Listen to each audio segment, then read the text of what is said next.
सोचो कि आज तुम्हारे पास 100 रुपए है और आज से 1 साल के बाद भी अगर तुम्हारे पास ये 100 रुपए हैं तो क्या तुम उतने ही अमीर हो? जवाब है नहीं। और इसी को कहते हैं इन्फ्लेशन। इसे आसान भाषा में समझते हैं।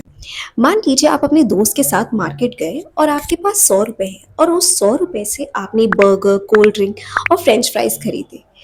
1 साल के बाद आप उसी सेम रेस्टोरेंट में सेम ऑर्डर देते हैं, बट इस बार बिल आता है 120 रुपए।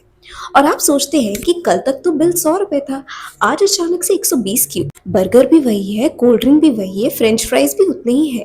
तो फिर बदला क्या? तो बदली आपकी पैसे की वैल्यू।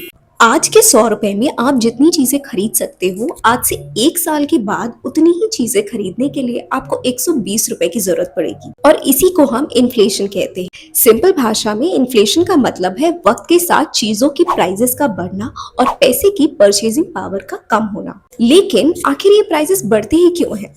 क्योंकि कभी डिमांड ज्यादा हो जाती है, कभी सप्लाई कम हो जाती है, कभी फ्यूल महंगा हो जाता है और कभी इकोनॉमी में ज्यादा पैसा सर्कुलेट हो जाता है, जिसकी वजह से बिजनेसेस अपने प्राइसेस बढ़ा देते हैं और धीरे धीरे लगभग हर चीज महंगी होने लगती है। इसीलिए पैसे को सिर्फ बचाना काफी नहीं है। अगर आपका पैसा बैंक में या घर में पड़ा हुआ है और वो इन्फ्लेशन के कंपैरिजन में कम ग्रो कर रहा है, तो आप एक्चुअली हर साल अपने पैसे की वैल्यू को खो रहे हैं। इसीलिए फाइनेंशियल एक्सपर्ट्स कहते हैं पैसा सिर्फ सेव मत करो, उसे ऐसे इन्वेस्ट करो कि वो इन्फ्लेशन को बीट कर सके।